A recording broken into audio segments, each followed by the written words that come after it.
Hi all, welcome to Book Owls. നമ്മൾ ഇന്ന് discuss ചെയ്യാൻ പോകുന്നത് ജോൺ ജെയിംസ് ഓസ്ബോണിൻ്റെ പ്ലേ ആയ ലുക്ക് ബാക്ക് ഇൻ ആങ്കർ ആണ്. 1956 ഡ്രാമയാണ് കേട്ടോ. ഈ ഒരു പ്ലേ പഠിച്ചിരിക്കുമ്പോൾ നമുക്ക് പ്രധാനമായിട്ടും അറിഞ്ഞിരിക്കേണ്ടത് ആ ഒരു കാലഘട്ടമാണ്. ഇത് post Second World War literature ആ ഒരു ഗണത്തിൽ പെടുന്നതാണ് നമ്മുടെ ഈ ഒരു work Look back in Anger. എന്താണ് post Second World War literature എന്ന് പറയുകയാണെങ്കിൽ നമ്മുടെ വേൾഡ് വാറിന് ശേഷം ലിറ്ററേച്ചർ ഉണ്ടായല്ലോ, നമ്മൾ മോഡേൺ ലിറ്ററേച്ചർ എന്നാണ് അറിയപ്പെടുന്നത്. അപ്പോൾ അങ്ങനെയുള്ള വർക്ക്സിൻ്റെയൊക്കെ ഫീച്ചേഴ്സ് എന്തൊക്കെയായിരിക്കും? അതായത് postmodernism is a philosophy and critical approach that influenced literature and the fine arts. It is amorphous and eclectic in its approach. It consciously rejects all symbols of authority and is skeptical of any theory that apparently claims to offer the explanation to everything. അതായത് നമ്മൾ world വാറിന് ശേഷം ആൾക്കാർക്ക് എല്ലാത്തിനുമുള്ള വിശ്വാസം നഷ്ടപ്പെടുന്നുണ്ട്. റിലീജിയനിലാണെങ്കിലും ഗോഡിലാണെങ്കിലും എല്ലാത്തിലും വിശ്വാസം നഷ്ടപ്പെട്ട് അവർ സ്കെപ്റ്റിക്കലായിട്ടുള്ള നേച്ചറിലാവുന്നുണ്ട്. മുന്നിൽ കാണുന്ന എന്തിനേയും അവരെ ക്വസ്റ്റ്യൻ ചെയ്യുന്നുണ്ട്, ഒന്നിലും വിശ്വസിക്കുന്നുമില്ല. Postmodernism sidelines the universal and stresses the primacy of the indigenous and the local. Multiplicity, fragmentation and fluidity are its hallmarks. അപ്പോൾ ആ ടൈമിൽ ലിറ്ററേച്ചറിൻ്റെ ഇമ്പോർട്ടൻസ് എന്തൊക്കെയായിരുന്നു, അല്ലെങ്കിൽ ഫീച്ചേഴ്സ് എന്തൊക്കെയായിരുന്നു? മൾട്ടിപ്ലിസിറ്റി ഉണ്ട്, ഫ്രാഗ്മെൻറ്റേഷൻ ഉണ്ട്, അതുപോലെ ഫ്ലുവിഡിറ്റി ഉണ്ട്. ഇനി നമുക്ക് മറ്റൊരു കാര്യം പറയാനാണെങ്കിൽ, ഈ വേൾഡ് വാറിന് ശേഷം ആകെ എല്ലാവരും ഭയങ്കര കഷ്ടത്തിലാകുന്ന ആൾക്കാരെന്ന് വെച്ചാൽ വർക്കിംഗ് ക്ലാസ് ആൾക്കാരായിരുന്നു. അപ്പോൾ സോഷ്യൽ ഓർഡർ ഒക്കെ ഉണ്ടല്ലോ, അപ്പോൾ അവർ ഏറ്റവും ലോ ക്ലാസ് ആയിട്ടുള്ള ആൾക്കാരായിരുന്നു കൺസിഡർ ചെയ്തിരുന്നത്. ഓൾസോ അവർക്ക് എഡ്യൂക്കേഷൻ കിട്ടിയിട്ടുണ്ടായിരുന്നു, ഫ്രീ ആയിട്ട് എഡ്യൂക്കേഷൻ പ്രൊവൈഡ് ചെയ്യുന്നുണ്ടായിരുന്നു. എഡ്യൂക്കേഷൻ ഉണ്ട്, പക്ഷെ അവർക്ക് ജോലിയില്ല. എന്തവസ്ഥയായിരിക്കും അല്ലേ? എന്നുവെച്ചാൽ നല്ല പഠിത്തമുണ്ട്, പക്ഷേ യാതൊരുവിധ ജോലിയില്ലാതെ ഇങ്ങനെ നടക്കുന്നു. അപ്പോൾ അത്രയും സ്ട്രെസ് ആയിരിക്കും. ആ ഒരു സംഭവം ആ ഒരു പീരീഡിൽ ഒരു ഹോൾമാർക്ക് തന്നെ ആയിരുന്നു എന്ന് വേണമെങ്കിൽ പറയാൻ പറ്റും. ഒരുപാട് ജോബ്ലെസ് ആയിട്ടുള്ള യങ്സ്റ്റേഴ്സ് ഉണ്ടായിരുന്നു. അവരുടെ ആ ഒരു അരഗൻസ് ഒക്കെ നമുക്ക് ഈ ഒരു വർക്കിലൂടെ കാണാൻ പറ്റും. Look back in anchor. ആ ടൈമിലെ ഡ്രാമയുണ്ടല്ലോ, ഡ്രാമയിൽ ഒരുപാട് ഇന്നോവേഷൻസ് വരുന്നുണ്ട്, ഒത്തിരി. അതിനൊരു എക്സാമ്പിളാണ് നമ്മുടെ T.S. എലിയറ്റിൻ്റെ മർഡർ ഇൻ ദ കത്തീഡ്രൽ എന്ന് പറയുന്ന ഒരു വർക്ക് കേട്ടോ. അതുപോലെ തന്നെ പുതിയതായിട്ട് 2 കോൺസെപ്റ്റുകൾ വരുന്നുണ്ട്. ആംഗ്രി യങ് കോൺസെപ്റ്റും പിന്നെ കിച്ചൺ സിങ്ക് ഡ്രാമയും വരുന്നുണ്ട്. This type of drama depicts the failure and frustration of the working class. അതിനൊരു എക്സാമ്പിളാണ് നമ്മുടെ ഈ ഒരു പ്ലേ എന്ന് പറയുന്നത്. Angry young and also kitchen sink drama. This type of drama depicts the failure and frustration of the working class. John James Osborne's play Back in Anger epitomizes the dissatisfied, disenchanted, angry young man of the new generation. Osborne's play is set in a working class flat. The protagonist, Jimmy, is a disgruntled young man who rails against the established social system, government, and religion in language that is neither civil or polite. Okay, ഇപ്പം മനസ്സിലായല്ലോ. അതായത് നമ്മുടെ main character ആരാണ്? ജിമ്മിയാണ്. Jimmy എന്ന് വെച്ചാൽ well educated ആണ്, പക്ഷേ അവന് ജോബില്ല.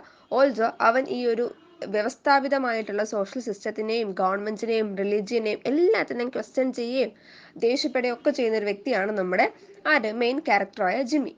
പിന്നെ ഈ ഒരു ടൈമിൽ തന്നെയാണ് നമ്മുടെ സാമുവൽ ബെക്കറ്റും അബ്സേർഡ് ഡ്രാമയും വെയിറ്റിംഗ് ഫോർ ഗോദോ ഒക്കെ വരുന്നത്. ഒരു പക്ഷേ ഈ ഒരു chapter Look back in Anger നിങ്ങൾക്ക് പഠിക്കാനുള്ളത് കൊണ്ട് തന്നെ ഈ ഒരു നോവലല്ല ഡ്രാമ, മോഡേണിസ്റ്റ് ഡ്രാമയെ പറ്റി ക്വസ്റ്റ്യൻ ഉണ്ടായിരിക്കും. അപ്പോൾ ഈ absurdism, kitchen sink drama, angry young man, ആ ഒരു സംഭവങ്ങളൊക്കെ ഒന്ന് പഠിച്ചു വെക്കുകയാണെങ്കിൽ 4 മാർക്സിനൊക്കെ ചോദിക്കുകയാണെങ്കിൽ നിങ്ങൾക്ക് അപ്പിയർ ചെയ്യാൻ പറ്റും.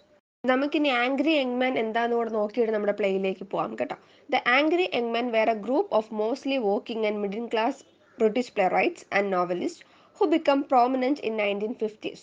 The group's leading figures included John Osborne and Kingsley Amis, and other popular figures included John Bryan, Alan Zelotti, and John Wayne. It is a literary movement that was featured by disdain for the establishment and its class distinction. അതായത് സൊസൈറ്റിയിലെ social class അങ്ങനെ ഒരു ഡിസ്റ്റിങ്ഷനെതിരെയാണ് നമ്മുടെ ഈ ഒരു angry young മാൻ group മുന്നോട്ട് വരുന്നത്. അതിലൊരു important play ആണ് നമ്മുടെ ലുക്ക് ബാക്ക് ഇൻ ആങ്കർ. നമുക്കത് പഠിക്കാം കേട്ടോ.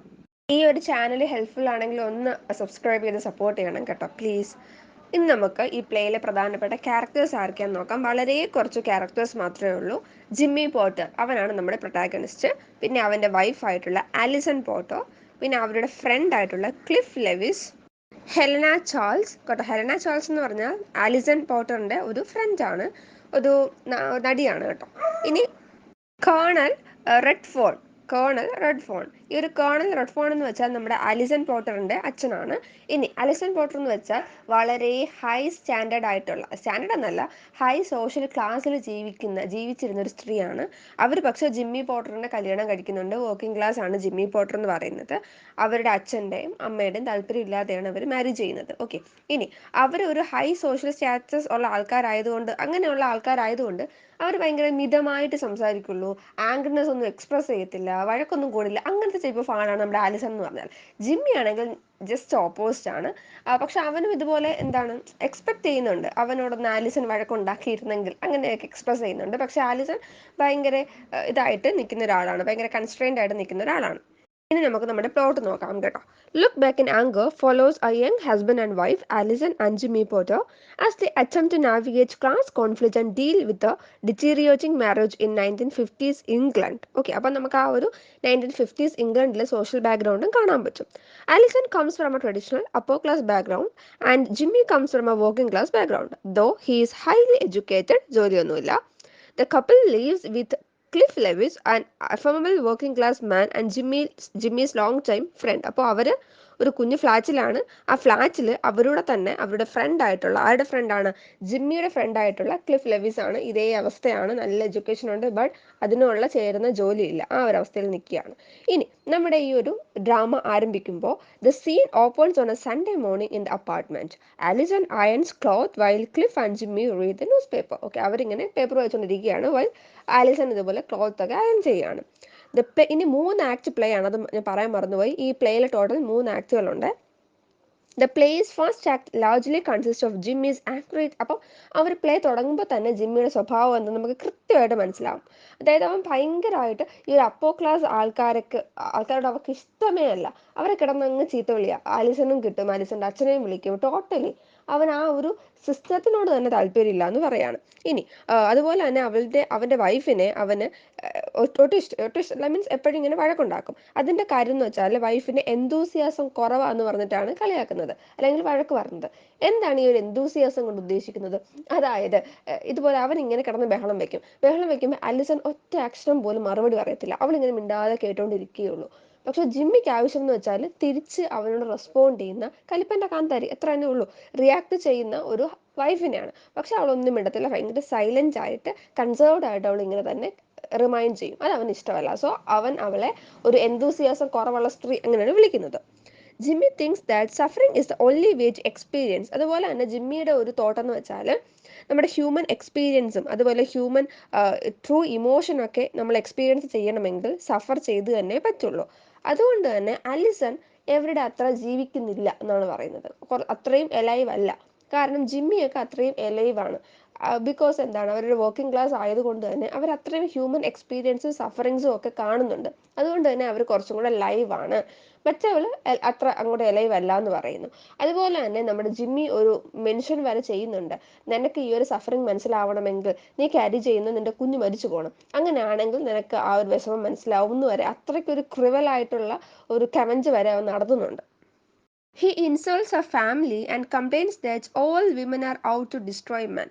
ഓക്കെ, അതുപോലെ തന്നെ ഇത് അവളുടെ ഫാമിലിയും ഇൻസൾട്ട് ചെയ്യുന്നുണ്ട്. ബിക്കോസ് അവളുടെ ഫാമിലിയും ഒരു ഹൈ സ്റ്റാൻഡേർഡ് സോഷ്യൽ ക്ലാസ് ആണല്ലോ. ഇനി അവരുടെ ഫ്രണ്ടായ ക്ലിഫ് എപ്പോഴും ഇങ്ങനെ ഇടയ്ക്ക് കയറിയിട്ട് പറയും, പ്ലീസ് ദയവ് ഇതിങ്ങനെ വഴക്കുണ്ടാക്കരുത് എന്നൊക്കെ പറയും. അങ്ങനെ അവനെ ഒന്ന് തടയാൻ വേണ്ടി വരുമ്പോഴത്തേക്കും, ക്ലിഫ് ഒന്ന് തടയാൻ വരുമ്പോഴത്തേക്കും എന്ത് ചെയ്യും, അവർ രണ്ടും കൂടെ മറിഞ്ഞു വീഴുന്നത് അലിസന്റെ ആ ഒരു അയൺ ചെയ്തുകൊണ്ടിരിക്കുകയല്ലേ, ആ ഒരു മേശപ്പുറത്തോട്ടാണ്. അപ്പോഴത്തേക്കും പെട്ടെന്ന് ആ ഒരു അയൺ ബോക്സ് അവളുടെ കയ്യിൽ കയറി കൊണ്ടിട്ട് ആകെ പൊള്ളുന്നുണ്ട്. ജിമ്മി സോറി പറയുന്നുണ്ട്, പക്ഷെ അവൾ ഇറങ്ങിപ്പോടാ പട്ടി എന്ന് പറയുന്നുണ്ട്. അങ്ങനെ അവൻ ഇറങ്ങി പോകുന്നുണ്ട്, ജിമ്മി ഇറങ്ങി പോകുന്നുണ്ട്. അപ്പോൾ ആ ടൈമിൽ നമുക്ക് മറ്റൊരു റിലേഷൻഷിപ്പ് കാണാൻ പറ്റും. ക്ലിഫും ഈ ഒരു ആരാണ് നമ്മുടെ അലിസണും തമ്മിൽ ഒരു പ്ലേറ്റോണിക് ലവ് എന്ന് വേണമെങ്കിൽ പറയാം. വർഷങ്ങളായിട്ട് അവർ ഒരുമിച്ച് ജീവിക്കുകയല്ലേ. അതുകൊണ്ട് തന്നെ അവർ തമ്മിൽ ആ ഒരു ഇന്റിമസി ക്രിയേറ്റഡ് ആയിട്ടുണ്ട്. നോട്ട് ഫിസിക്കലി, അവർ തമ്മിൽ ഫിസിക്കൽ ആയിട്ടുള്ള ഒരു റിലേഷനും ഇല്ല, പക്ഷെ ആ ഒരു മെന്റൽ ബോണ്ട് ഉണ്ട്. അപ്പോൾ അവളുടെ കൈ പൊള്ളിയിരിക്കുകയാണ്. സോ ക്ലിഫ് വന്നിട്ട് അവളിങ്ങനെ സമാധാനിപ്പിക്കുന്നുണ്ട്, ഇതൊക്കെ ശരിയാവും, നിന്റെ ഹസ്ബൻഡ് നിന്നെ സ്നേഹിക്കും എന്നൊക്കെ പറയുന്നുണ്ട്. നിന്റെ സ്നേഹമുണ്ട്, പക്ഷെ അവനകത്ത് ഈ ഒരു കുറേ പ്രശ്നങ്ങൾ ഉള്ളത് കൊണ്ടാണ്, ഡിപ്രസ്ഡ് ആയതുകൊണ്ടൊക്കെയാണെന്ന് പറഞ്ഞിട്ട് അവളെ കിസ് ചെയ്യുന്നുണ്ട്. പെട്ടെന്ന് ജിമ്മി എന്ത് ചെയ്യാണ്, കിസ് ചെയ്യുന്നതും കണ്ട് വരുന്നുണ്ട്. അപ്പോൾ സാധാരണയാണെങ്കിൽ യൂഷ്വലി എന്തായിരിക്കും ഹസ്ബൻഡ് ചെയ്യുന്നത്, അന്ന് അവിടെ ഒരു കൊലപാതകം ഉണ്ടാവുമല്ലേ. ബട്ട് ഹി നെവർ കെയേഴ്സ്, എന്താ ചെയ്തോട്ടെ, ആ ഒരു അവസ്ഥയാണ് നമ്മുടെ ജിമ്മി എന്ന് പറയുന്നത്. അപ്പോൾ നമ്മുടെ ജിമ്മി പുറത്ത് പോയ ടൈമിൽ ക്ലിഫിനോട് അലിസൺ പറയുന്നുണ്ട് അവൾ പ്രഗ്നൻ്റ് ആണ്, ജിമ്മിയുടെ കുട്ടിയാണ്. പക്ഷെ ജിമ്മിയോട് ഇപ്പോഴും പറയുന്നില്ല. കാരണം എന്താണ്, അവനോട് പറയുമ്പോൾ അവൻ ഒരു പക്ഷേ may be he feel trapped and angry. അപ്പോഴത്തേക്കും ക്ലിഫ് ഇതുപോലെ എന്ത് ചെയ്യും, കംഫോർട്ട് ചെയ്യുന്നുണ്ട്, ജിമ്മി നിന്നെ ഇഷ്ടപ്പെടുന്നുണ്ട് എന്നൊക്കെ പറഞ്ഞ് കിസ് ചെയ്യുന്നുണ്ട്. ആ ഒരു ടൈമിൽ ജിമ്മി കയറി വരുന്നുണ്ട്. പക്ഷെ അവന് യാതൊരുവിധ പ്രശ്നവുമില്ല എന്ന് പറയുന്നു. അത് നമ്മുടെ ഓഡിയൻസിന് ഒരു ഷോക്കാണ്. ഇങ്ങനൊരു സംഭവം, ഇങ്ങനൊരു സെറ്റപ്പ് ഓഡിയൻസിന് കേൾക്കുമ്പോൾ തന്നെ ഒരു ഷോക്കാണ് സംഭവിക്കുന്നത്. Soon after, Cliff leaves to get some cigarettes and Allison and Jimmy share a tender moment. അതായത് ക്ലിഫ് പുറത്തേക്ക് പോകുന്നുണ്ട്. അപ്പോൾ ആ ടൈമിൽ അവർ കുറച്ചും കൂടെ കാം ആവുന്നുണ്ട്. അവരുടെ ഗെയിം കളിക്കുന്നുണ്ട്. ഗെയിമിൻ്റെ പേരാണ് ബെയർ ആൻഡ് സ്ക്വിറൽ എന്ന് പറയുന്നത്. Bear and squirrel. ഈ ഒരു ഗെയിമിൻ്റെ ഫീച്ചർ എന്ന് വെച്ചാൽ അവർ ഹ്യൂമൻസ് ആകുമ്പോഴാണ് തമ്മിൽ അടി കൂടുന്നത്. ഈ ഒരു ആനിമൽ ആയിട്ടുള്ള പ്ലേ കളിക്കുമ്പോഴത്തേക്കും എന്ത് ചെയ്യാണ്, അവർ പിന്നെയും അഫെക്ഷനിലേക്ക് പോകുന്നുണ്ട്. അവർ ആനിമൽസ് ആയിട്ട് അവർ പ്രിറ്റൻഡ് ചെയ്യുമ്പോൾ. അപ്പം നമുക്ക് മനസ്സിലാവും ആ ഒരു ഹ്യൂമൻസിൻ്റെ ഇടയിൽ മാത്രമേ ഉള്ളൂ സോഷ്യൽ ക്ലാസ്സും ഡിസ്റ്റിങ്ഷനും ഒക്കെ ഉള്ളത്. ആനിമൽസിൻ്റെ ഇടയിൽ ഇല്ല. അവർക്ക് കൂടുതൽ അഫെക്ഷനും സ്നേഹവും ഒക്കെ ഉണ്ട്. അതുകൊണ്ട് തന്നെ ഈ ഒരു ഗെയിം അവർ കളിക്കുമ്പോൾ യൂഷ്വലി അവർ ഭയങ്കര അഫെക്ഷൻ ആയിരിക്കും ഉണ്ടാവുന്നത്. ദെൻ ക്ലിഫ് തിരിച്ചു വന്നിട്ട് പറയും, നമ്മുടെ ഹെലന ചാൾസ് എന്ന് പറഞ്ഞ ഒരാളുണ്ട്, നമ്മുടെ അലിസൻ്റെ ഒരു അപ്പർ ക്ലാസ് ഫ്രണ്ടാണ്, അവർ ഫോൺ വിളിക്കുന്നുണ്ട് എന്ന് പറയും. പെട്ടെന്ന് അത്രയും നേരം ഭയങ്കര കൂളായിട്ട് നിന്ന, ഭയങ്കര ഹാപ്പി ആയിട്ട് നിന്ന ജിമ്മിയുടെ മുഖം ആകെ മാറുന്നുണ്ട്. അവൻ പറയുന്നുണ്ട്, എന്താണ് ആലിസനോട് പറയുന്നുണ്ട്, എനിക്ക് നിന്നെ ഇഷ്ടമല്ല, നിന്റെ ഫ്രണ്ടിനെ ഇഷ്ടമല്ല, ആരെ ഇഷ്ടമല്ല, അവളൊരു അപ്പർ ക്ലാസ് ആണ്, ഭയങ്കരമായിട്ടുള്ള ഇതാണ്, ഷോ ഓഫ് ആണ്, ആ ഒരു രീതിയിലാണ് ആര് സംസാരിക്കുന്നത്, ജിമ്മി എക്സ്പ്ലോഡ് ചെയ്യുന്നത്. അങ്ങനെ ഹി വിഷസ് ഓക്കെ. അതുപോലെ തന്നെ നമ്മൾ നേരത്തെ പറഞ്ഞ പോലെ തന്നെ നീ ട്രൂ സഫറിങ്സ് അറിയണമെങ്കിൽ നിനക്കൊരു കുട്ടിയുണ്ട്, ആ കുട്ടി മരിച്ചു പോകണം എന്ന് പറയുന്നു. സ്റ്റിൽ ജിമ്മിക്ക് അറിയില്ല ദാറ്റ് ഷീ ഈസ് പ്രഗ്നന്റ്. എന്നിട്ട് നമ്മുടെ സെക്കൻഡ് ആക്ട് കാണുകയാണ്. സെക്കൻഡ് ആക്ടിൽ നമ്മൾ ഓൾറെഡി ഫസ്റ്റ് ആക്ടിൽ ഹെലന ഇവരെ വിസിറ്റ് ചെയ്യാൻ വേണ്ടി വരുന്നുണ്ടെന്ന് പറയുന്നുണ്ട്. ബട്ട് ജിമ്മിക്ക് അത് ഇഷ്ടമല്ല. സെക്കൻഡ് ആക്ടിൽ ഹെലന വരുന്നുണ്ട്. രണ്ടുപേരും കൂടെ അവിടുത്തെ കാര്യങ്ങളൊക്കെ സംസാരിച്ച് വീട്ടിലെ കാര്യങ്ങളൊക്കെ ഇങ്ങനെ ഹൗസ് ഹോൾഡ് ചോസ് ഒക്കെ ചെയ്യുകയാണ്. ആ ടൈമിൽ ജിമ്മി അവൻ്റെ ട്രംഫെറ്റ്, ആ ഒരു ഇൻസ്ട്രുമെൻ്റ് ആണ്, മ്യൂസിക്കൽ ഇൻസ്ട്രുമെൻ്റ് ആണ്, അതവൻ പ്ലേ ചെയ്യുന്നുണ്ട്. Alison tells Helena about her first month with Jimmy. അതായത് അവരുടെ ലൈഫിനെ പറ്റി ഷെയർ ചെയ്യാണ്. ആദ്യമൊക്കെ ഭയങ്കര ഹാപ്പി ആയിരുന്നു, അവൻ്റെ ആ ഒരു എനർജി അത് കണ്ടിട്ടാണ് ഞാൻ അവരെ മാരേജ് ചെയ്യുന്നത്. അതുപോലെ അവർ ജീവിച്ചിരുന്നത്, they lived with his working class friend Hugh Chano and spent time going on raids and parties of Allison's upper class friends. She says that she felt like a hostage from those sections of society they had declared war on. അപ്പോൾ അതുപോലെ എന്നിട്ട് ചോദിക്കും, അപ്പോൾ അവൾ തന്നെ പറയും, നമ്മൾ തമ്മിൽ ഇത്രയും ഒരു സോഷ്യൽ ഡിസ്റ്റിങ്ഷൻ ഉണ്ട്, അവരും ഇതുപോലെ പാർട്ടി ലൈഫ് അതൊക്കെയാണ് എൻജോയ് ചെയ്തിരുന്നെങ്കിൽ വർക്കിംഗ് ക്ലാസ് ലൈഫ് കുറച്ചും കൂടി ഡിഫറെൻ്റ് ആണെന്ന് പറയുന്നുണ്ട്. അപ്പോഴത്തേക്കും ഹെലന ചോദിക്കും, പിന്നെ എന്തിനാണ് നിങ്ങൾ മാരേജ് ചെയ്തത് എന്ന് ചോദിക്കും. Okay, and Alison says that it seem to be largely because of Alison's mother and your father colonel Redfern disapproved. അതായത് എനിക്ക് അവനെ കല്യാണം കഴിക്കണമെന്ന് പറഞ്ഞപ്പോൾ അവർ വേണ്ടാന്ന് പറഞ്ഞു. സോ അവർ വേണ്ടാന്ന് പറഞ്ഞപ്പോൾ ഒരു വാശിപ്പുറത്ത് കല്യാണം കഴിച്ചതാണ്. ഓൾസോ എനിക്ക് അവൻ്റെ എനർജിയൊക്കെ ഭയങ്കര ഇഷ്ടമാണെന്ന് പറയുന്നു. ബട്ട് ഇപ്പോൾ ഒരു പണി കിട്ടിയ അവസ്ഥയാണ് എന്ന് പറയുന്നു. That's made Jimmy want to marry her no matter what. അപ്പോൾ അവരെ എതിർത്തത് കൊണ്ടാണ് ജിമ്മിക്കും കൂടുതൽ താല്പര്യം. അതായത് അവരെ ഒന്ന് എതിർത്തല്ലോ, സോ അവരെ പ്രൊട്ടസ്റ്റ് ചെയ്യണം, അവരുടെ മുന്നിൽ ഇങ്ങനെയെങ്കിലും ജയിക്കണം, ഹൈ സോഷ്യൽ സ്റ്റാൻഡേർഡുള്ള ആൾക്കാരുടെ മുന്നിൽ, സ്റ്റാൻഡേർഡ് അല്ല, ആ ഒരു ക്ലാസിൻ്റെ മുന്നിൽ ഇങ്ങനെയെങ്കിലും ഒന്ന് ജയിക്കണം എന്ന് കരുതിയിട്ടാണ് ജിമ്മി അവളെ തന്നെ മാരേജ് ചെയ്യുന്നത്. ഓക്കെ, നെക്സ്റ്റ് സീനിൽ ജിമ്മിയും ക്ലിഫും കൂടെ കഴിക്കാൻ വരുന്നുണ്ട്. അപ്പോഴത്തേക്കും അവൻ മനസ്സിലാക്കുന്നുണ്ട് ഹെലനയും ആലിസണും കൂടെ ചോർച്ചിൽ പോകാൻ വേണ്ടി ഇരിക്കുകയാണെന്ന്. ആക്ച്വലി ആലിസണും ഇപ്പോൾ അങ്ങനെ ചോർച്ചിൽ പോകാറില്ല, ജിമ്മി പിന്നെ ചോർച്ചിൽ പോകാറേ ഇല്ല, അവരുടെ മാരേജിന് മാത്രമാണ് പോകുന്നത്. ഇനി okay, Jimmy also becomes convinced that Helena is out to take Alison away from him. അതായത് ജിമ്മിക്ക് മനസ്സിലായി, ഓക്കെ, അവളുടെ ഉദ്ദേശം എന്ന് വെച്ചാൽ അലിസനെ എൻ്റെ കയ്യിൽ നിന്ന് കൊണ്ടുപോകാൻ വേണ്ടിയിട്ടാണ്. ഓക്കെ, അത് കഴിഞ്ഞിട്ട് പിന്നെയും അലിസൻ്റെ അമ്മയ്ക്കെതിരെ കുറേ ഇൻസൾട്ട്സ് അവൾ പറയുന്നുണ്ട്. അപ്പോൾ ഹെലന ഇങ്ങനെ ആലിസനോട് ചോദിക്കും, നിനക്ക് എവിടെ നിന്ന് കിട്ടി ഇതിനെ എന്ന് ചോദിക്കുന്നുണ്ട്. And Helena tries and fails to reason with him. ഹെലനയും അതുപോലെ തന്നെ തിരിച്ച് മറുപടി പറയുന്നുണ്ട് കേട്ടോ. എന്നിട്ട് അപ്പോൾ ജിമ്മിയും രണ്ടുപേരും കൂടെ ഭയങ്കര വാഗ്വാദത്തിലാണ്. അപ്പോൾ ജിമ്മി പറയും, നിനക്കൊന്നും ഒരിക്കലും വർക്കിംഗ് ക്ലാസിൻ്റെ വിഷമം മനസ്സിലാവത്തില്ല, ഹ്യൂമൻ എക്സ്പീരിയൻസ് മനസ്സിലാവത്തില്ല, ട്രൂ ഹ്യൂമൻ ഇമോഷൻ മനസ്സിലാവില്ല, നീ ഒരിക്കലെങ്കിലും ആരെങ്കിലും മരിക്കുന്ന നേരിട്ട് കണ്ടിട്ടുണ്ടോ എന്ന് ചോദിക്കുന്നുണ്ട്. എന്നിട്ട് അവൻ പറയുന്നുണ്ട്, ഞാൻ എൻ്റെ ഫാദർ മരിക്കുന്ന നേരിട്ട് കണ്ടിട്ടുണ്ട്, അതായത് സ്പാനിഷ് സിവിൽ വാറിൽ പങ്കെടുത്തിട്ടുണ്ടായിരുന്നു, അപ്പോൾ ഒരുപാട് വൂൺസ് ഇദ്ദേഹത്തിന് കിട്ടിയിട്ടുണ്ട്. അപ്പോൾ ആ ടൈമിൽ നമ്മുടെ ജിമ്മി വെറും 10 വയസ്സായിരുന്നു. പക്ഷേ നേരിട്ട് കണ്ടിട്ടുണ്ട്, അച്ഛൻ മരിക്കുന്നത് നേരിട്ട് കണ്ടിട്ടുണ്ടെന്ന് പറയുന്നുണ്ട്. Near the end of the scene Jimmy leaves to get the telephone. Phone ring ചെയ്യുന്നുണ്ട്, അവിടെ പോകുന്നുണ്ട്, ഫോൺ റിങ് എടുക്കാൻ വേണ്ടി പോകുന്നുണ്ട്. അപ്പോൾ അവൻ ആ ടൈമിൽ പോകുമ്പോഴത്തേക്കും ഹെലൻ ആലിസനോട് പറയും, ഞാൻ നിന്റെ അച്ഛന് ഒരു കത്ത് എഴുതിയിട്ടുണ്ട്, നിന്നെ ഇവിടുന്ന് കൊണ്ടുപോകാൻ, നിന്റെ ഇവിടുത്തെ അവസ്ഥ ഭയങ്കര പാതറ്റിക്കാണ്, സോ നിന്നെ ഇവിടുന്ന് പിക്കപ്പ് ചെയ്യാൻ വേണ്ടിയിട്ട് നിന്റെ ഫാദറിന് ഞാൻ ലെറ്റർ എഴുതിയിട്ടുണ്ടെന്ന് പറയും. ആ ഒരു ടൈമിൽ ആലിസൺ ഒന്നും പറയില്ല, അവള് വേണ്ട വേണം അങ്ങനെയൊന്നും പറയാറില്ല.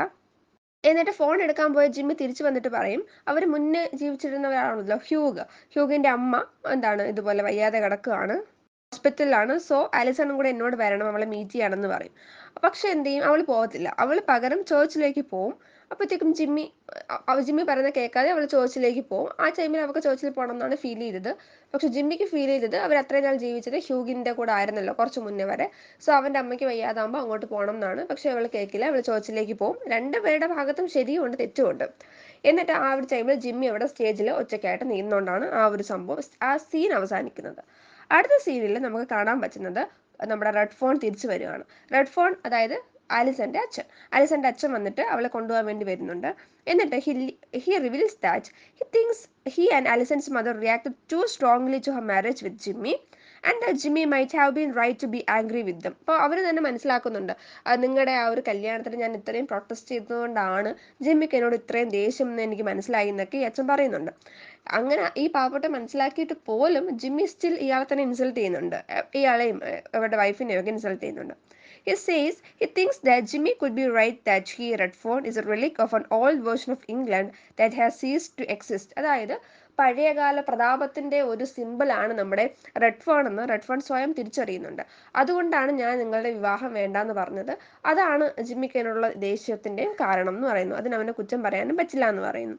പക്ഷെ ഇങ്ങനെ ഒരു കാര്യം, അതായത് അച്ഛനുണ്ടായ ഇത്രയും വലിയൊരു ചേഞ്ച് കേട്ടപ്പോഴത്തേക്കും ആലിസൺ ഭയങ്കരമായിട്ട് സർപ്രൈസ്ഡ് ആവുന്നുണ്ട്.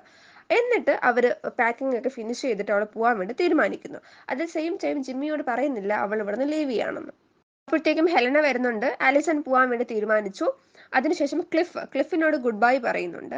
അപ്പോഴത്തേക്കും ഹെലന പറയും, ഞാൻ ഇവിടെ നിൽക്കുന്നുണ്ട് ബിക്കോസ് എനിക്ക് നാളെ ഒരു മീറ്റിംഗ് ഉണ്ട്, അതുകൂടെ കഴിഞ്ഞിട്ട് ഞാൻ പോവുള്ളൂ എന്ന് പറയുന്നു. ഓക്കെ, അങ്ങനെ ആലിസണും റെഡ്ഫോണും പോകുന്നുണ്ട്. ആൻഡ് ക്ലിഫും ഇതുപോലെ പോകുന്നുണ്ട്. കാരണം എന്ന് വെച്ചാൽ ഹെലന കയറി വന്ന് ഞങ്ങളുടെ ലൈഫ് മൊത്തം ഡിസ്ട്രപ്റ്റ് ചെയ്തു കേട്ടോ എന്ന് പറഞ്ഞിട്ട് ക്ലിഫും പിണങ്ങി പോകുന്നുണ്ട്. ജിമ്മി വരുന്നതിന് മുന്നേ തന്നെ പോകുന്നുണ്ട്. അപ്പോൾ ആ ഒരു ടൈമിൽ ആലിസൺ പോകുന്നതിന് മുന്നേ ക്ലിഫല്ല ജിമ്മിക്ക് കൊടുക്കാൻ വേണ്ടി ഒരു ലെറ്റർ എഴുതി ഹെലനയുടെ കയ്യിൽ കൊടുക്കുന്നുണ്ട്. ഓക്കെ, ഇനി Jimmy returns a few moments later furious having seen Allison living with a father on his way home. അതായത് അവൻ തിരിച്ചു വരുന്ന വഴിക്ക് കണ്ടായിരുന്നു ആലിസൺ അവൻ്റെ അച്ഛനോട് പോകുന്നത് കണ്ടായിരുന്നു. അപ്പോഴേ ആർക്കും മനസ്സിലായി, ജിമ്മിക്ക് മനസ്സിലായി ആലിസണിന് തിരിച്ചു വരാൻ പറ്റുന്നില്ല എന്ന് മനസ്സിലായി. Jim is angry at her polite, restrained language. Helena tells him that Alison is going to have a baby. ആ ടൈമിൽ നമ്മുടെ ഹെലന റിവീൽ ചെയ്യുന്നുണ്ട്, അതായത് അവൾ പ്രഗ്നന്റ് ആണെന്ന് പറയുന്നു. He says that he is not overcome with emotion at this news and insults Helena and slaps him. Okay, who slaps him? അതായത് അവൻ പറയും, ഓ ഇത് കേട്ടിട്ട് എനിക്ക് വലിയ ഒന്നും തോന്നില്ല എന്ന് പറയും. അപ്പോൾ ആ ടൈമിൽ ഹെലനയ്ക്ക് ഭയങ്കര ദേഷ്യം വന്നിട്ട് അവൻ ഒറ്റ അടി അങ്ങ് വെച്ച് കൊടുക്കുന്നുണ്ട്. അപ്പോൾ അവൻ പിന്നെയും ഹെലനയെ ഇൻസൾട്ട് ചെയ്യാൻ വേണ്ടി ശ്രമിക്കുന്നുണ്ട്. അങ്ങനെ രണ്ടുപേരും കൂടെ തമ്മിൽ ഭയങ്കര ബഹളവും ഭയങ്കര അടിയും വഴക്കും ഒക്കെ ആവുന്നുണ്ട്. അറ്റ് ദ എൻഡ് എന്താണ് സംഭവിക്കുന്നത് വെച്ചാൽ Helena accuses him passionately and the act ends. അതായത് അത്രയും നേരം അടികൂടിക്കൊണ്ടിരുന്ന ഹെലനയും ജിമ്മിയും തമ്മിൽ കിസ് ചെയ്യുന്നുണ്ട്. ആ ടൈമിൽ ആ ഒരു ആക്ട് അവിടെ അവസാനിക്കുന്നുണ്ട്. ആ ഒരു വൈദ്യുതി നേരം നോക്കിയാണ് എന്താണ് സംഭവിക്കുന്നതെന്ന്. അപ്പോൾ ജിമ്മിക്ക് അവന്റെ റിയൽ കൽപ്പന്റെ കാന്താരിയെ കിട്ടിക്കഴിഞ്ഞിരിക്കുന്നു. ആരാണത്? ഹെലനയാണത്. ആലിസൺ അല്ല, ഹെലനയാണെന്ന് രണ്ടുപേരും അത് തിരിച്ചറിഞ്ഞു. ഇനി നമ്മുടെ നെക്സ്റ്റ് ആക്ട് നോക്കുകയാണ്. ഒരുപാട് മാസങ്ങൾക്ക് ശേഷം നമ്മുടെ ഫസ്റ്റ് ആക്ട് തുടങ്ങിയപ്പോൾ എങ്ങനെയായിരുന്നു? ആലിസൺ ഇങ്ങനെ അയൺ ചെയ്യുമായിരുന്നു അല്ലേ, ക്ലിഫ് ഇതുപോലെ പത്രം വായിക്കുമായിരുന്നു. അതേ അവസ്ഥയിൽ ഇങ്ങനെ തുടങ്ങുകയാണ്. ഈ ടൈമിൽ ആരാണ് അയൺ ചെയ്യുന്നതെന്നറിയോ? ഹെലനയാണ് അയൺ ചെയ്യുന്നത്.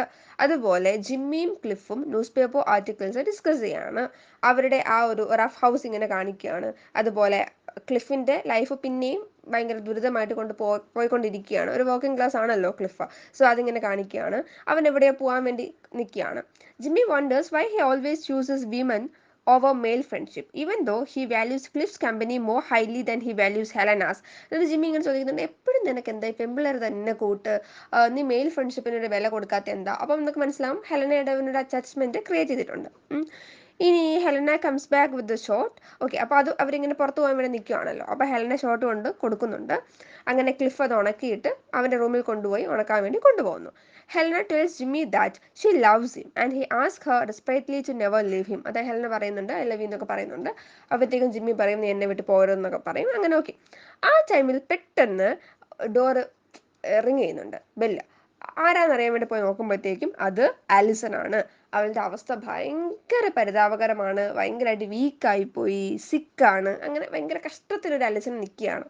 എല്ലാവരും ഭയങ്കരമായിട്ട് ഷോക്ക് ആവുന്നുണ്ട്. The next scene opens a few minutes later with Jimmy playing his trumpet off stage. Alison tells Helena that she is not angry with her. അപ്പം ആലിസൺ പറയും എനിക്ക് നിന്നോട് ഒരു ദേഷ്യവും ഇല്ല, എൻ്റെ ഭർത്താവിനെ തട്ടിയെടുത്തതിൽ എനിക്ക് നിന്നോട് ഒരു ദേഷ്യമില്ല, എനിക്ക് സ്നേഹം മാത്രമേ ഉള്ളൂ. എന്നിട്ട് നിങ്ങളുടെ ലൈഫ് ഞാൻ ബ്രേക്ക് ചെയ്യാൻ ആഗ്രഹിക്കുന്ന പോലും ഇല്ല എന്നൊക്കെ പറയുന്നുണ്ട്. എന്ത് നല്ല സ്ത്രീ അല്ലേ. എന്നിട്ട് പറയും ഇതുപോലെ എൻ്റെ കുഞ്ഞ് പോയി, എനിക്കൊരു മിസ്കാരേജ് ഉണ്ടായി എന്നൊക്കെ പറയുന്നുണ്ട്. അപ്പോൾ ആകെ ഹെലൻ്റെ ഇടക്കിളി പോയി. അപ്പോൾ അവൾ വിചാരിക്കും ഓക്കെ ഞാൻ എവിടെ റിലേഷൻഷിപ്പ് തകർത്ത ഞാനായിരുന്നല്ലോ, ഞാൻ വരുന്നതിന് മുന്നേ ഏതെങ്കിലും അടിയും പിടിയും വഴക്കൊക്കെ ഉണ്ടായിരുന്നെങ്കിലും അവർ ഭയങ്കരമായിട്ട് സ്നേഹിച്ചിട്ടുണ്ടായിരുന്നു. സോ ഞാൻ വന്നിട്ടാണല്ലോ എല്ലാം പോയത്. വലിയൊരു മാനസാന്തരം അവൾക്ക് ഉണ്ടാവുന്നുണ്ട്. അങ്ങനെ അവൾ ജിമ്മിയെ തിരിച്ചു വിളിക്കുന്നുണ്ട്. എന്നിട്ട് പറയണം, ഫോൺ വിളിച്ചിട്ട് പറയണം ഞാൻ പോവുകയാണ്, ഈ പ്രശ്നത്തിനൊക്കെ കാരണം ഞാനാണ്, ഞാൻ പോവുകയെന്ന് പറയാണ്. ജിമ്മി ഷോക്ക്ഡായി പോയി. ജിമ്മി പറയണം എനിക്കറിയാമായിരുന്നു, എനിക്ക് പണ്ടേ അറിയാമായിരുന്നു നീ പോകുമെന്ന് എനിക്കറിയാമെന്ന് എന്നൊക്കെ പറഞ്ഞിട്ട് രണ്ടുപേരും കൂടെ തമ്മിൽ വഴക്കാവുന്നുണ്ട്. Jimmy says that he always knew Helena wasn't strong enough for true love, which requires muscle and guts. അതായത് ജിമ്മി പറയുന്നുണ്ട് എനിക്കറിയാം കുറച്ച് ഗട്ട്സ് ഒക്കെ ഉണ്ടെങ്കിൽ ഈ ഒരു ട്രൂ ലവ് ഒക്കെ നടക്കുള്ളൂ, നീ നിന്റെ പാട്ടിന് പൊക്കോന്ന് പറയുന്നുണ്ട്. അങ്ങനെ ഹെലന തിരിച്ചു പോകുന്നു. അതിനുശേഷം ആലിസൺ സീനിലേക്ക് വരുന്നുണ്ട്. അവൾ ജിമ്മിയോട് അപ്പോളജൈസ് ചെയ്യുന്നുണ്ട്. And Jimmy says that he should have. അപ്പോൾ ആ ടൈമിലും കുറേ നാളുകളായി, എന്നിട്ടും സ്റ്റിൽ നമ്മുടെ ജിമ്മി പറയാണ് നീ അന്ന് ഹ്യൂഗിൻ്റെ മദറിൻ്റെ അടുത്ത് കുറച്ച് ഫ്ലവേഴ്സുമായിട്ട് ഹോസ്പിറ്റലിൽ കാണാതിരുന്നത് ഭയങ്കര മോശമായെന്ന് പറഞ്ഞിട്ട് പിന്നെയും അടികൂടിക്കൊണ്ടിരിക്കുകയാണ്. അപ്പോൾ അത് പിന്നെയും ഒരു വഴക്കായി. എന്നിട്ട് നമ്മുടെ ആലിസൺ കരയാൻ വേണ്ടി തുടങ്ങുന്നുണ്ട്. And tells him that the loss of a child has made her understand the depth of emotion that he wanted her to have all this time. അപ്പോൾ അവൾ പറയുന്നുണ്ട് നീ പണ്ടൊരിക്കൽ പറഞ്ഞില്ലേ കുട്ടി മരിക്കുമ്പോൾ മാത്രമാണ് നിനക്ക് ട്രൂ ഹ്യൂമൻ എക്സ്പീരിയൻസും ഇമോഷനും ഒക്കെ മനസ്സിലാക്കാൻ പറ്റുന്നത്, അതിപ്പോൾ സംഭവിച്ചു, എൻ്റെ കുട്ടി മരിച്ചു, അപ്പം ഞാൻ എല്ലാം മനസ്സിലാക്കി എന്നൊക്കെ പറഞ്ഞ് കരയുന്നുണ്ട്. ഇനി അവൾ പറയുന്നുണ്ട് അവൾക്ക് ഇതുപോലെ ഭയങ്കര കൺസേർവ്ഡ് ആയിട്ടൊന്നും അല്ലെങ്കിൽ റിസർവ്ഡ് ആയിട്ടൊന്നും ജീവിക്കാൻ വയ്യ, എനിക്ക് കറപ്റ്റ് ആവണം അല്ലെങ്കിൽ എനിക്ക് ഫ്യൂട്ടൈൽ ആവണം എന്ന് പറഞ്ഞിട്ട് ജിമ്മിയുടെ കാലിൽ വീഴുന്നുണ്ട്. Jimmy can't bear to see her this way and kneels to help her. അപ്പോൾ ജിമ്മിക്ക് ഒരിക്കലും അവളെ ഇങ്ങനെ കാണാൻ പറ്റില്ല. എപ്പോഴും ഭയങ്കര കൺസ്ട്രെയിൻഡ് ആയിട്ട് ഹൈ സ്റ്റാൻഡേർഡ് ആയിട്ട് നിൽക്കുന്ന ഒരു ലേഡി പെട്ടെന്ന് കാലിലൊക്കെ വീണിട്ട് കരയാന്ന് പറഞ്ഞാൽ ജിമ്മിക്ക് അത് അക്സെപ്റ്റ് ചെയ്യാൻ പോലും പറ്റാത്തൊരു കാര്യമായിരുന്നു. അങ്ങനെ then with a kind of mocking tender irony he launches into their bear and squirrel imaginary game. അപ്പോൾ അവർ പിന്നെയും അവർക്ക് ആ സ്നേഹം വരുമ്പോൾ അവർ പ്ലേ ചെയ്യുന്ന ആ ഒരു ഗെയിം ബിയർ ആൻഡ് സ്ക്വിറൽ ഗെയിമിലേക്ക് അവർ തിരിച്ചു പോകുന്നുണ്ട്. എന്നിട്ട് പറയും poor squirrels he says to Alison and she responds poor bears. അതായത് അവൾ റെസ്പോണ്ട് ചെയ്യാൻ തുടങ്ങി എന്നുള്ളതിൻ്റെ എക്സാമ്പിളാണ്. അവൻ പറയും ഈ സ്ക്വിറൽസ് ഒക്കെ ഭയങ്കര പാവങ്ങളാന്ന് പറയും. അപ്പോൾ അവളും പറയും ഈ ബിയേഴ്സും ഭയങ്കര പാവങ്ങളാന്ന് പറഞ്ഞിട്ട് നമ്മുടെ ഈ ഒരു ഡ്രാമ തന്നെ എൻഡ് ചെയ്യാണ്. നമുക്കിനി തീംസ് കൂടെ പറഞ്ഞിട്ട് നിർത്താം കേട്ടോ. തീംസ് നമുക്ക് എഴുതാൻ പറ്റുന്നതേ ഉള്ളൂ. ഞാൻ ഓരോ തീംസ് ആയിട്ട് പറയാം, അപ്പോഴത്തേക്ക് നിങ്ങൾക്ക് അത് എലാബറേറ്റ് ചെയ്ത് എഴുതാൻ പറ്റും കേട്ടോ. ക്ലാസ് ആൻഡ് എഡ്യൂക്കേഷൻ ഉണ്ട്, സഫറിങ് ആൻഡ് ആങ്കർ വേഴ്സസ് കോംപ്ലിക്കൻസി ഉണ്ട്, ഡിസ്ഇല്യൂഷ്മെന്റ് ആൻഡ് നൊസ്റ്റാൾജിയ ഉണ്ട്, പിന്നെ ജെൻഡർ കാണാൻ പറ്റും, പിന്നെ ലവ് ആൻഡ് ഇന്നസെൻസ് കാണാൻ പറ്റും. ഇതൊക്കെ നമുക്ക് ഇലാബറേറ്റ് ചെയ്ത് ഈ പ്ലേയിൽ നിന്ന് തന്നെ എഴുതാൻ പറ്റുമല്ലോ അല്ലേ. പിന്നെ നമുക്ക് കിച്ചൺ സിങ്ക് ഡ്രാമ എഴുതാൻ പറ്റും, പിന്നെ ആംഗ്രി യങ്മാൻ കോൺസെപ്റ്റ് എഴുതാൻ പറ്റും, പിന്നെ post world War literature and also post modernism അതിനെ പറ്റി ഇലാബറേറ്റ് ചെയ്യാൻ പറ്റും. അപ്പോഴത്തേക്കും നമുക്ക് എസ് ഒക്കെ ചോദിക്കുവാണെങ്കിൽ ഭയങ്കര നന്നായിട്ട് എക്സ്പ്രസ് ചെയ്ത് എഴുതാൻ പറ്റും. Okay, happy learning and thank you for watching.